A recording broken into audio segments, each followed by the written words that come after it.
सहनाववतु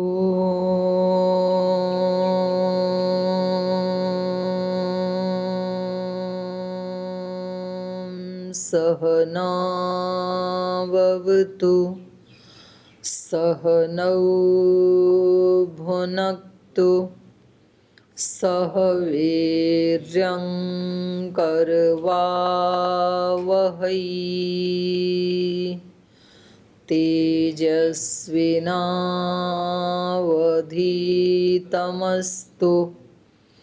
मा विद्विषावहै। ओम शांति शांति शांति।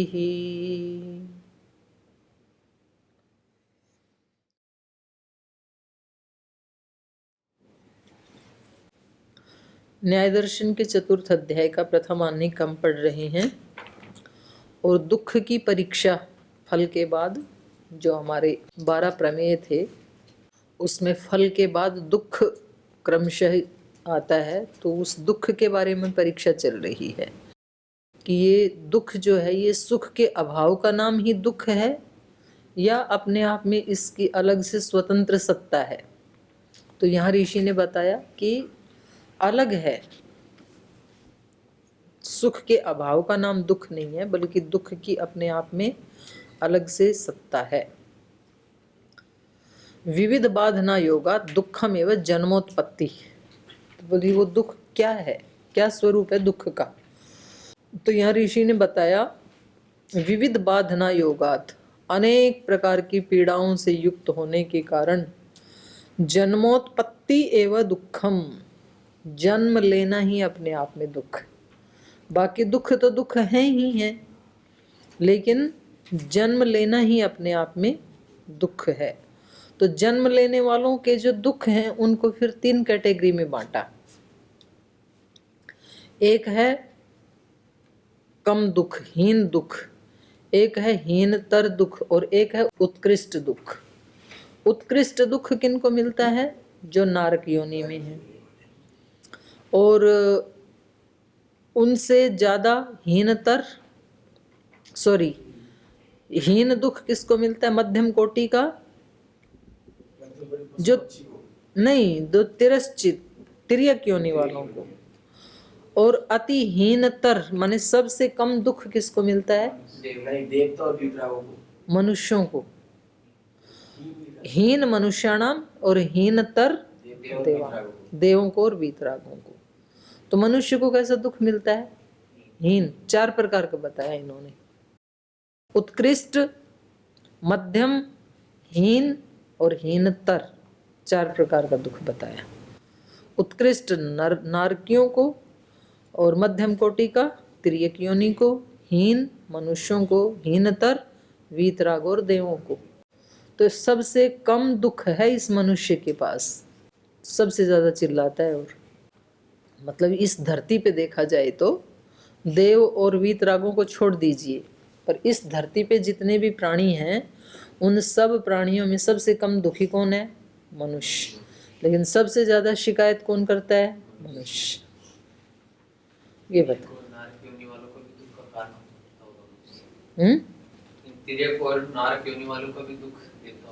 मनुष्य हाँ दे देता है। पहले तो उनकी योनि विचारों की अपने आप में दुखदाई, फिर ऊपर से ये भी दे देता है। जंगल वाले पशु बीमार नहीं होते, पर घर में जो पालतू पशु होते हैं वो बीमार होते हैं, फिर उनको डॉक्टर के यहाँ लेके जाते हैं। तो उनको बीमार करने वाले वही हैं जो उनका पालन करने का दंभ भरते हैं। पालन नहीं, वो खुद को भी खाने पीने का होश नहीं है, फिर अपने पशुओं को भी खाने पीने का उनको पता नहीं है, तो उनको भी बीमार कर देते हैं, कम खिला के या ज़्यादा खिला के। तो एक तो ये बताया इन्होंने, दुखोदेशस्तु न सुखस्य प्रत्याख्यानम। बोले जो दुख का लक्षण बताया है वहां पर लक्षण क्या किया? दुख का लक्षण क्या है? बाधना लक्षणम दुखम, पीड़ा लक्षण वाला दुख है। न सुखस्य प्रत्याख्यानम, सुख के प्रत्याख्यान का नाम दुख नहीं बताया। अगर सुख के अभाव का नाम दुख होता तो उद्देश्य में लक्षण करते समय वही बताते पर वो नहीं बताया, वहां तो बताया बाधना, क्या बताया, बाधना लक्षणम दुखम, जो पीड़ा से युक्त है वो दुख बताया। तो इसको कस्मात ऐसा क्यों किया वहां पर लक्षण में, तो कह रहे हैं न सुखस्यांतराल, बोलो, निष्पत्ति है, कह रहे हैं इसलिए कि हमेशा दुख नहीं रहता है ना, अंतराल में बीच बीच में सुख भी आता है, सुख की भी निष्पत्ति होती है। तो ऐसा नहीं है कि सुख का नाम निशान ही नहीं है, बीच बीच में सुख भी आता है, फिर सुख चला जाता है तो दुख भी आता है।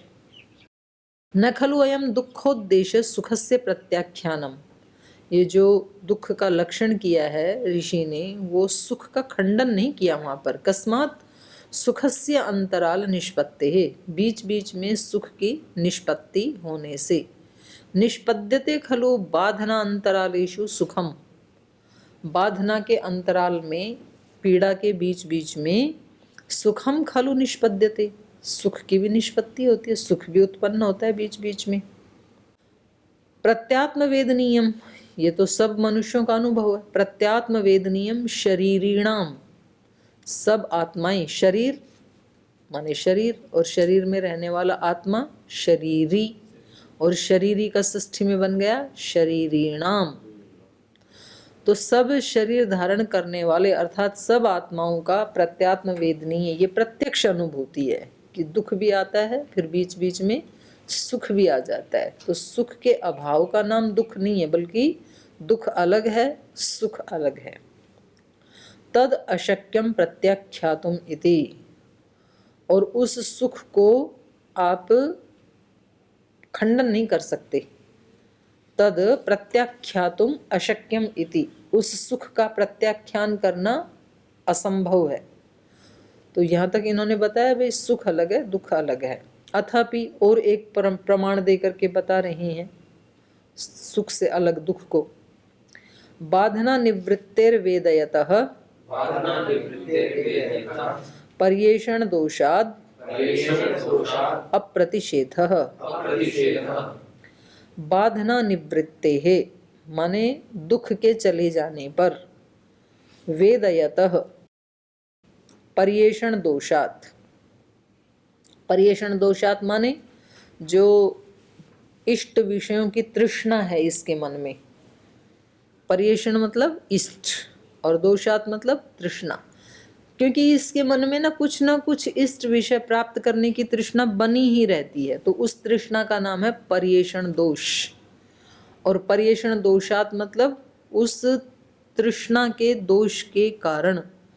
बाधना निवृत्तिर वेदयत, बाधना की निवृत्ति होने पर सुख की ये अनुभूति करता है वेदयत, और उसकी कामना भी करता है। जब कोई दुख आ जाता है ना, तो व्यक्ति वैरागी नहीं होता है कि चलो भाई अब दुख आ गया और अब इससे तो मुक्त हुआ नहीं जा सकता है, तो चलो अब वैराग्य को प्राप्त हो जाए। नहीं, उसको आशा लगी रहती है कि ये चला जाएगा और हम फिर सुखी हो जाएंगे। इसको कहा पर्येषण दोष, सुख की या इष्ट विषयों की तृष्णा बने रहना। और इस तृष्णा के कारण ये पता लग रहा है कि दुख से अतिरिक्त सुख है, जिसकी वो अभी आशा कर रहा है, इंतजार कर रहा है।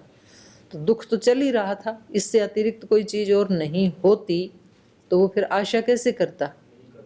तो आशा इसीलिए कर रहा है कि सुख जो है वो दुख से अलग स्वरूप वाला है। तो इसलिए कहा पर्येषण दोषात, इष्ट विषयों की तृष्णा बनी रहने के कारण अप्रतिषेध, सुख का निषेध नहीं किया जा सकता, सुख तो होता ही है अलग से। माने कई प्रकार के दुखों का जो मिश्रण है वो भी व्यक्ति को सुख से हटाता नहीं है। सुख की आशा फिर भी लगी रहती, कितने भी दुख आओ, एक दुख दो दुख, पहले कोरोना आया, फिर कोरोना में एक व्यक्ति बिछुड़ गया, फिर दूसरा बिछुड़ गया, तो भी व्यक्ति आश लगाए रहता है कि चलो कम से कम एक चला गया तो अभी मेरा पुत्र है, पुत्र भी चला गया तो दूसरा है, माता है, पिता, ऐसे सुख की आशा लगी ही रहती है। अब इस सूत्र की व्याख्या कर रही हैं। सुखस्य दुखोद्देशेन इति प्रकरणात्, बोले प्रकरण से ही पता चल रहा है, ऊपर का जो प्रकरण चल रहा है, दुखोद्देशेन जो दुख का उद्देश्य किया है लक्षण में, इससे ही पता लग रहा है सुखस्य, सुख की अलग से सत्ता है। कैसे? पर्येषणम, पर्येषणम मतलब प्रार्थना। किसकी प्रार्थना? इष्ट विषयों की प्रार्थना। ये पर्येषण दोष बताया था ना। पर्येषणम मतलब प्रार्थना, जो अपने इष्ट सुख है उसके लिए व्यक्ति प्रार्थना करता रहता है। जाने वाले को भूल जाता है 2-4 दिन में, फिर कहता है चलो वो तो गया सो गया, भगवान जो बचे इनकी रक्षा करना। तो इसको कहेंगे पर्येषण। पर्येषणम प्रार्थना, प्रार्थना कोई खोला, विषय अर्जन तृष्णा, विषयों के अर्जन करने की तृष्णा। पर्येषणस्य दोषो यदयं वेदयमानः प्रार्थयते तच्चास्य प्रार्थितं न संपद्यते, संपद्य वा विपद्यते, न्यूनं वा संपद्यते, बहुप्रतीकनीकं वा संपद्यते। इत्येतस्मात् पर्येषण दोषान् नानाविधो मानसः संतापो भवत्येवं वेदयतः पर्येषण दोषात् बाधनायाः अनिवृत्तिः। पूरे पैराग्राफ को एक वाक्य में लिख दिया भाष्यकार ने। यहाँ पर ये कह रहे हैं कि सुखस्य दुखोद्देशेन इति प्रकरणात्, सुख दुख का जो है ये उद्देशेन प्रकरणात्, दुख लिखा है तो इनडायरेक्ट रूप से सुख भी ग्रहण हो ही जाएगा। तो ये जो वहाँ पर उनमें प्रमेयों में एक का उद्देश्य किया है, उस प्रकरण में जो एक को पढ़ा है, इसका कारण क्या है? पर्येषणम, पर्येषणम माने विषय अर्जन तृष्णा प्रार्थना, विषयों के अर्जन की जो तृष्णा है उसके लिए प्रार्थना करना भगवान से। और पर्येषणस्य दोषो यदयं वेदयमानः, और जो पर्येषण दोष है, पर्येषणस्य दोष है मतलब तृष्णा का जो दोष है, यदयं वेदयमान, जिसको ये महसूस भी करता है, ये मैं जितनी कामनाएं कर रहा हूँ उतना ही मेरा दुख बढ़ रहा है, इसको महसूस भी करता है। वेदयमानः प्रार्थ्यते, फिर भी प्रार्थना करता है, उसको जानते हुए भी प्रार्थना करता है। और फिर जो प्रार्थना करता है तो तच्च अस्य प्रार्थितम न संपद्यते, तो सभी प्रार्थनाओं का उत्तर थोड़े मिलता है, उनमें से कुछ प्रार्थनाएं ऐसी हैं तच्च अस्य, और वो इस व्यक्ति की प्रार्थना जो है प्रार्थितम न संपद्यते, प्रार्थना की जाती हुई संपन्न नहीं होती है। संपद्य व विपद्यते, या फिर संपन्न होके फिर नष्ट हो जाती, कोई चीज़ मिल जाती है और फिर वो नष्ट हो जाती है। न्यूनम व संपद्यते, या तो जितनी मांगी थी उतनी नहीं मिलती है। बहुप्रत्यनीकम व संपद्यते, या बहुत रुकावटें आकर मिलती है। वो चीज़ मिल तो जाती है पर बीच में इतने रुकावटें आती हैं, इतनी बाधाएं आती हैं, तब कहीं जाकर के वो मिलती है। बहुप्रत्यनीकम व संपद्यते इत्येतस्मात्, इस कारण से, पर्येषण दोषात्, पर्येषण दोष के कारण, नाना विधो मानसः संतापो भवति, अनेक प्रकार का मानस संताप होता है। एवं वेदयतः, ऐसा जानते हुए, पर्येषण दोषाद बाधनायाः, पर्येषण दोष की जो बाधना है, जो पीड़ा है, माने तृष्णाओं की, इष्ट भोगों के या इष्ट विषयों के प्रति जो तृष्णा है, उस दोष के कारण बाधनाया अनिवृत्ति, दुख की कभी निवृत्ति नहीं होती है। क्योंकि इसको सुख की इच्छा है, तृष्णा बनी रहती है, और उसके लिए ये प्रार्थना करता रहता है। प्रार्थना करने पर कुछ प्रार्थनाएं तो इसकी सुनी नहीं जाती, रिजेक्ट हो जाती हैं। कुछ सुनी जाती हैं तो वो चीज़ मिल करके फिर नष्ट हो जाती है। कुछ सुनी जाती हैं तो कम सुनी जाती हैं, मांगा था ज़्यादा, मिला थोड़ा सा कम।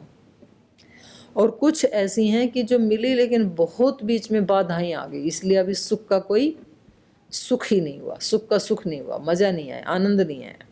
तो ये हालत है। और ये हालत को जानते हुए भी ये व्यक्ति तृष्णाओं को छोड़ता नहीं है, फिर भी लगा ही रहता है। बाधनाया अनिवृत्ति, इसलिए दुख की भी निवृत्ति नहीं होती। इतनी बाधाओं को जानने के बाद तो छोड़ देना चाहिए, छोड़ देगा तो सुखी हो जाएगा, नहीं छोड़ेगा तो दुखी होगा। बाधना अनिवृत्ते दुख संज्ञा भावनम उपदिश्यते। और क्योंकि बाधा की निवृत्ति नहीं हुई, पीड़ा की निवृत्ति नहीं हुई, इसलिए दुख संज्ञा भावनम उपदिश्यते। मनुष्य की इस कमजोरी का नाम ही दुख भाव के नाम से उपदिष्ट हो गया, माने दुख के नाम से वहां पर लक्षण सूत्र में बता दिया। अनेन कारणेन दुखम जन्म, तो इस कारण से जन्म लेना ही दुख है, अपने आप में जन्म लेना ही दुख है। न तो सुखस्य अभावादिति, सुख के अभाव का नाम दुख नहीं है, बल्कि दुख अलग है और अनेक अनेक प्रकार के दुख हैं, और एक शब्द में कहें तो जन्म लेना ही अपने आप में दुख है। सुख के अभाव की स्थिति को क्या बोलते? नहीं, सुख के अभाव की स्थिति कुछ नहीं है, दो स्थितियां, या तो सुख या तो दुख, एक विद्या एक अविद्या, बीच में कुछ भी नहीं है, दो ही हैं। अथाप्येतद् अनुक्तम, इसके बारे में किसी विद्वान ने ये पंक्तियां कही हैं। कामं कामयमानस्य यदा काम समृद्ध्यते अथैनम अपरः काम क्षिप्रमेव प्रबाधते। कामं कामयमानस्य, कामनाओं को माने सुख की कामना को, सुख की कामना को कामयमानस्य चाहता हुआ ये जो व्यक्ति है, इसकी यदा काम समृद्ध्यते, जब वो कामना पूरी हो जाती है, अथ एनम अपरः कामः क्षिप्रमेव प्रबाधते, तो फिर इस व्यक्ति को तुरंत ही दूसरी कामना बाध लेती है। एक कोई कामना की और वो सिद्ध हो गई, वो पूरी हो गई, अगले ही क्षण में दूसरी कामना पैदा हो जाती है। अभी कामना क्या है आप लोगों की? परीक्षा में अच्छे पेपर हो जाएं, यही तो कामना, इसलिए तो पढ़ रहे हैं। तो परीक्षा हो गई, अच्छे पेपर हो गए, थोड़ा सा सुख मिला, पेपर आज खत्म, और ये सुख मिलते ही अगली कामना पैदा हो गई, रिजल्ट अच्छा आना चाहिए। अब कब रिजल्ट आएगा और कौन सा वो दिन होगा जब वो लिस्ट में मेरा नाम सबसे ऊपर होगा, ये कामना होगी। अब वो कालक्रम से वो दिन भी आया, रिजल्ट भी आ गया, पास भी हो गए, तो एक क्षण के लिए कामनाओं का नाश हो गया, माने दुख का नाश हो गया। अगले क्षण अगली कामना उत्पन्न हो गई कि अब मेरे को पीएचडी करनी है। तो ऐसे ये जो कामनाओं का पुतला है, कामम कामयमानस्य, कामनाओं को ये जो चाहने वाला जो मनुष्य है, ये जो आत्मा है, इसका जब एक काम, यदा काम समृद्ध्यते, जब एक काम इसका बन जाता है, एक कामना पूरी हो जाती है, अथ एनम अपरः काम क्षिप्रमेव, तुरंत ही इसको दूसरी कामना प्रबाधते, बाधित कर देती है। इसलिए इस संसार में कोई भी सुखी नहीं हो पाता है। थोड़े पैसे वाले भी सुखी नहीं है, ज्यादा वाले भी नहीं है, बिल्कुल अनपढ़ भी सुखी नहीं है, पढ़े लिखे भी सुखी नहीं है। जो अनपढ़ है उनको लगता है कि पढ़ लेते तो कितना अच्छा होता, और पढ़े लिखे हैं उनका पढ़ के भी कष्ट तो दूर हुआ नहीं, वो किसी अन्य कारण से दुखी हैं, लेकिन दुखी तो हैं। तो सुख, इससे ये पता लगा कि सुख कभी भी वस्तुओं से या साधनों से नहीं मिल सकता, क्योंकि एक चीज मिलती है ना। व्यक्ति को क्या लगता है, व्यक्ति इतना पुरुषार्थ किसके लिए करता है? सुख के लिए। पढ़ाई क्यों करता है व्यक्ति? सुख के लिए। क्या सुख मिलेगा? नौकरी लग जाएगी पढ़ के। नौकरी लगने से क्या सुख मिलेगा? पैसे मिलेंगे। पैसे मिलने से क्या सुख होगा? सुख के साधन मिल जाएंगे, घर में कार आ जाएगी, मोटरसाइकिल आ जाएगी, सोफा आ जाएगा, खाने के लिए फल फ्रूट मिल जाएंगे। फिर वो भी हो गया, फिर बीमार हो गया, फिर बोले अब पढ़ तो लिए, नौकरी भी लग गई, अब अच्छी सी शादी हो जाए, फिर शादी भी हो गई, फिर बच्चे हो जाए, बच्चे भी हो गए, फिर इनके अच्छे स्कूल में एडमिशन हो जाए, वो भी हो गया, फिर इनकी डिग्री हो जाए, वो भी हो गई। लास्ट तक कुछ ना कुछ कामना बना के रखता है और दुख का नाश होता नहीं है। बोल जी मिलता तो है सुख। इच्छा की थी कि अच्छा मोबाइल मिल जाए, और मोबाइल जिस दिन मिला उस दिन सुख मिला, खुश होते हैं ना व्यक्ति। सोचा था कि हमारा अच्छा रैंक आ जाए परीक्षा परिणाम में, और रैंक आ गया, तो सुख तो होता है कि नहीं? होता है ना। वो रैंक आने से या मोबाइल मिलने से सुख नहीं हुआ, उतनी देर के लिए आपकी कोई कामना नहीं थी। पहले तो कामना बनी हुई थी, रिजल्ट आई रिजल्ट आई रिजल्ट आई, फिर आ गया और उसमें भी आपका अच्छा रिजल्ट आ गया। अब आपके मन में कोई कामना नहीं है इस समय, लेकिन 2 घंटे के बाद या 1 दिन के बाद ही अगली कामना जैसे ही बनेगी, फिर ये दुख धीरे धीरे गायब होता चला जाएगा। सुख सुख कामना के राहित्य से होता है, वस्तु से नहीं होता है। ना मोबाइल से, ना गाड़ी से, ना डिग्री से, ना फर्स्ट डिवीजन से। हमारा भ्रम है ये, इसीलिए तो हम सुख के लिए सारी चीज़ें तो खरीदते हैं। सुख के लिए अच्छी गाड़ी खरीदते हैं, सुख के लिए कपड़े खरीदते हैं, सुख के लिए गहने खरीदते हैं, मोबाइल खरीदते हैं, सब सुख के लिए तो है। लेकिन सुख कितनी देर मिलता है? जब तक अगली कामना उत्पन्न ना हुई तब तक बस। अब वो अगली कामना 1 दिन में भी उत्पन्न हो सकती है, 2 दिन बाद उत्पन्न हो सकती है, अगले क्षण भी उत्पन्न हो सकती है। जैसे ही अगली कामना उत्पन्न हुई, दुख शुरू। तो इस वस्तु में यदि सुख होता तो ये वस्तु तो अभी भी है मेरे पास, ये गाड़ी, ये कपड़ा, ये मोबाइल, ये तो अभी भी है मेरे पास, 2 दिन के बाद भी तो है ना मेरे पास। तो अब तो सुख नहीं है, जो पहले दिन हुआ था वो वाला सुख तो नहीं है अब। क्यों? क्योंकि उस समय कामना नष्ट हो गई थी और अब मैंने कोई और कामना पाल ली है। तो सुख किस में है? निष्काम होने में। दुख किस में है? कामना युक्त होने में। ये सार निकला। इसके लिए पंक्तियां कह रही हैं और इनको हेडलाइन कर लेना और याद भी कर लेना। अपि चेत उदनेमि समन्तात भूमि मिमाम लभते स गवश्वाम न स तेन धनेन धनैषि तृप्यति किन्नु सुखम धन काम इति। कह रहे हैं अपि चेत, यदि उदनेमि, उदनेमि माने समुद्र पर्यंत, उदनेमि समन्तात समुद्र के चारों तरफ, भूमिम इमाम इस भूमि को, लभते ये मनुष्य प्राप्त कर ले।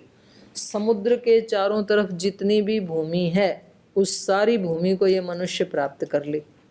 और वो भूमि भी कैसी? स गवाश्वाम, गायों और घोड़ों सहित, माने पशुधन के सहित उसको प्राप्त कर ले यदि। न स तेन धनेन तृप्यति धनैषि, स धनैषि वो धन की तृष्णा रखने वाला मनुष्य, न तेन धनेन तृप्यति उस धन से भी तृप्त नहीं हो सकता है। सारी धरती भी दे दी जाए ना इसको, समुद्र के चारों तरफ जितनी धरती सारी इसको दे दो भाई, सब तेरी, और उसमें जो गाय घोड़े जितने भी पशुधन है वो सब भी तेरा, हाथी ऊंट बैल सब, तो भी ये धनैषी न तेन धनेन तृप्यति, उस धन से इसकी तृप्ति नहीं होगी। फिर भी किन्नु सुखम धन काम है, धन की कामना करने वाले को कहाँ सुख? सुख तो जो निष्काम हो गया उसको मिलेगा, इस कामना वाले को कभी सुख नहीं मिल सकता है, कितना भी क्यों ना मिल जाए। ठीक है। अंतिम सूत्र कह रहे हैं दुख विकल्पे सुखाभिमानाच्च, दुख विकल्पे, दुख विकल्पे माने नाना प्रकार के दुखों में, सुखाभिमानाच्च सुख का अभिमान होता है, इसको सुख का भ्रम होता है। जो जो चीज़ें प्राप्त करता है ना ये सुख के लिए, उसमें सुख का भ्रम होता है क्या? दुख। दुख विकल्प, अनेक प्रकार के दुख ही हैं। जो जो अनेक प्रकार की वस्तुओं से सुख मानता है वो सब क्या है? दुख। दुख ही हैं, सुख का तो भ्रम होता है। जैसे योग दर्शन में कहा ना दुखमेव सर्वम विवेकिन है, बिल्कुल वही बात यहाँ पर न्याय दर्शन में भी कही है।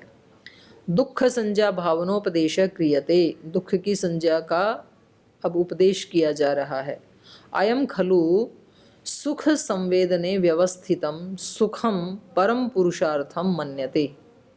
ये जो व्यक्ति है, सामान्य व्यक्ति, सुख संवेदने, सुख के संवेदन में व्यवस्थित होकर के, माने सुख को चाहने वाला ये जो व्यक्ति है, सुखम परम पुरुषार्थम मन्यते, सुख को ही परम पुरुषार्थ मानता है।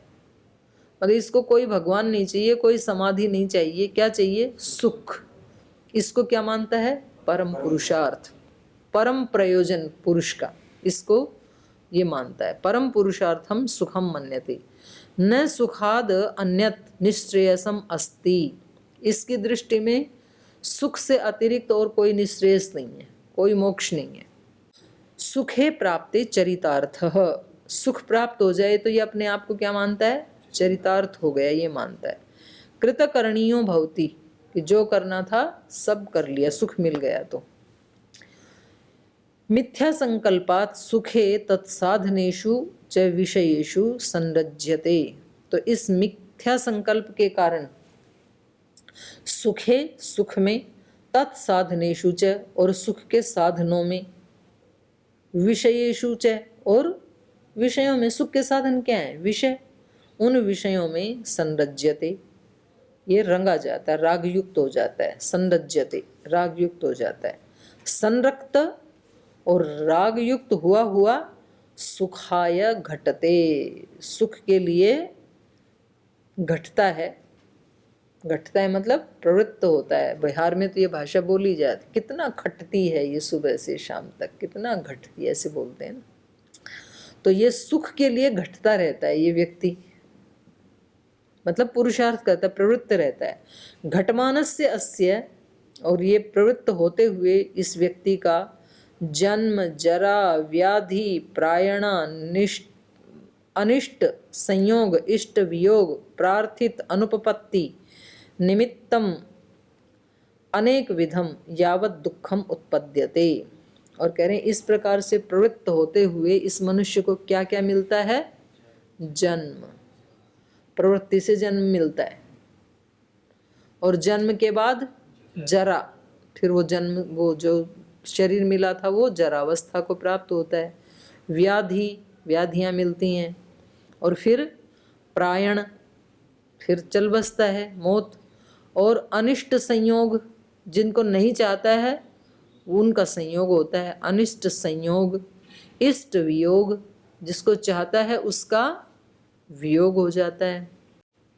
प्रार्थित अनुपपत्ति, जिसकी प्रार्थना करता है वो मिलता नहीं है। प्रार्थित अनुपपत्ति, प्रार्थित अनुपपत्ति निमित्तम अनेक विधम यावत दुखम उत्पद्यते। अनेक प्रकार के जितने दुख उत्पन्न होते हैं, तम दुख विकल्पम सुखम इति अभिमन्यते। कितने दुख मिलते हैं इसको, लेकिन तो भी उनको भी सुख मानता रहता है। सुखंग भूतम दुखम, और वो जो जिनको ये सुख मानता है ना, वो भी क्या है? दुखम अंगभूतम, दुख मिले हुए हैं वो सुख भी। न दुखम अनापाद्य शक्यम सुखम अवाप्तुम, दुख की प्राप्ति के बिना कोई सुख मिल ही नहीं सकता है। जो सुख मिला उसमें दुख जरूर मिलेगा। तादर्थ्यात् सुखम एव वेदम इति, तो इसलिए दुख मिला हुआ है ना, तो तादर्थ्यात्, दुख मिले हुए होने के कारण उसको भी ये क्या मानता है? दुख मिले हुए सुख को सुखम एव इति, सुख ही मानता है, माने दुख को देखता नहीं है। सुख संज्ञा अपहत प्रज्ञ, और सुख संज्ञा से अपहत प्रज्ञ, अपहत प्रज्ञ माने विनष्ट बुद्धि। सुख संज्ञा मानता हुआ ये विनष्ट बुद्धि जायस्व म्रियस्व, पैदा होता रहता है, मरता रहता है। संधाव, संधावेति संसार, संधाव माने दौड़ता रहता है, ये दौड़ो, ये क्या है? ये संसार है। संसारम न अतिवर्तते, इस संसार को ये अतिवर्तन नहीं कर पाता है। न सुखस्य अभावात्, सुख के अभाव का नाम दुख नहीं है, बल्कि दुख अलग है, और ये हर सुख के साथ भी मिला हुआ है। तो अब इसमें ये वो प्रश्न पूछ रहे हैं, यदि एवं, यदि ऐसा ही है तो कस्मात् दुखम जन्म इति न उच्यते, बाधना लक्षणम दुखम, ऐसे क्यों कहा? क्या कह देते? दुखम जन्म इति, जन्म ही दुख है, इतना छोटा सा लक्षण बना देते, ऐसे क्यों नहीं कहा? सो अयम एवं वाच्ये, कह रहे हैं भाई ये ऐसा यदि कह देते तो यदेवं आह दुखम एव जन्म इति, तेन सुखाभावम ज्ञापयति इति। बोले सूत्र यदि ऐसे कह देते दुखम एवं जन्म, तो इससे सुख का अभाव भी तो ज्ञापित करना था, माने सुख भी तो कहना था। दुखम एवं जन्म, इसका मतलब सुख हट गया पूरा, क्योंकि जन्म में और कुछ बचा ही नहीं फिर तो सुखाभावम ज्ञापयति इति जन्म विनिग्रहार्थियो वै खलु अयम एव शब्द। जन्म विनिग्रहार्थी मतलब संपूर्ण जो सुख हैं जन्म के, तो उनको भी क्या समझता, दुख ही समझता ये, और दुख ही समझना चाहिए, ये ऋषि ने भी उपदेश दिया है। लेकिन इसके जीवन में तो सारा पुरुषार्थ ही करता ही नहीं फिर, अगर ऐसे कह देते तो। जन्म विनिग्रहार्थियो वै खलु अयम एव शब्द, ये दुख के स्वरूप को समझ ले और फिर उस दुख से हट जाए, और सुख को तो ना त्यागे। सुख का स्वरूप दुख का समझ लेगा तो सुख का अपने आप समझ में आ जाएगा दुख क्या है। कथम न दुखम जन्म स्वरूपतः, बोले स्वरूप से, ये क्यों नहीं कहा दुखम जन्म, क्योंकि जन्म स्वरूप से दुख नहीं है। जन्म से तो सिद्धि समाधि भी प्राप्त की जा सकती है, तो अपने आप में जन्म दुख नहीं है। न दुखम जन्म स्वरूपतः किंतु दुख उपचारात, दुख के उपचार से जन्म को दुख कहा है। जन्म अपने आप में दुख नहीं है, किसी चीज को उपचार से वो संज्ञा दे दी जाती है ना। किसी के पास लकड़ी है, लाठी है, तो कहेंगे भाई लाठी वालों को बुलाओ, या ऐसे ही कह देते हैं लाठी को बुलाओ। रिक्शा जिसके पास है तो उसको कह देते हैं ये रिक्शा इधर आओ, तो वो रिक्शा तो नहीं है, पर उसको रिक्शा क्यों कहते हैं, सानिध्य से, उपचार कहते हैं इसको, उपचार से। तो ये इसी यहाँ भी ऐसे ही कह रहे हैं कि जन्म अपने आप में उसका स्वरूप दुख नहीं है, बल्कि किंतु दुख उपचारात एवं सुखम अपि, दुख के उपचार से जन्म को दुख कह दिया।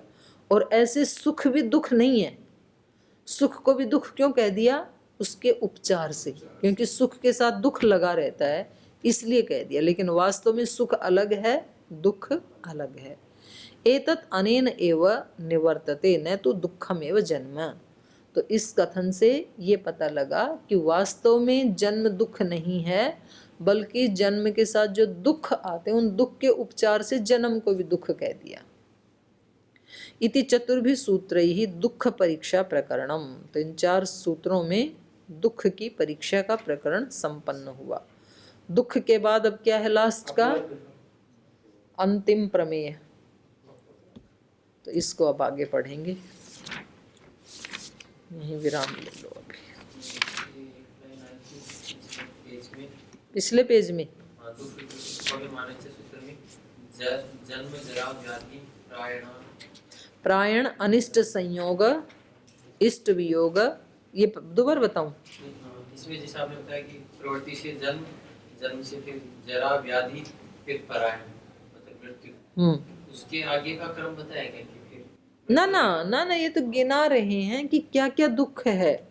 जन्म एक दुख है, फिर जरा भी दुख है, फिर व्याधियां भी दुख हैं, फिर यहाँ से प्रायण करना ये भी दुख है, फिर अनिष्ट के संयोग होते हैं वो भी दुख है, इष्ट का वियोग हो जाता है ये भी एक दुख है, प्रार्थित की अनुपपत्ति होती है, जो प्रार्थना की थी वो मिलता नहीं है, मिलता है तो कम मिलता है और बहुत बाधाओं के बाद मिलता है, ये सब दुख हैं। तो अनेक विधम, अनेक प्रकार के ये जो दुख है ना, तो ये यावद दुखम उत्पद्यते, जितने दुख मिलते हैं ये, तम दुख विकल्पम सुखम इति अभिमन्यन्ते, कितने दुख मिलते हैं। लेकिन मूर्ख आदमी इतने दुख मिलने के बाद भी उनको सुख ही मानता है और उसी के लिए कर्म करता रहता है, घटता रहता है। कितनी कठोर भाषा में भाष्यकार ने यहाँ धमकाया है, स्पष्ट क्या किया है, डांट रहे हैं हमारे को। तो अभी यहीं विराम लेते हैं, समय हो गया।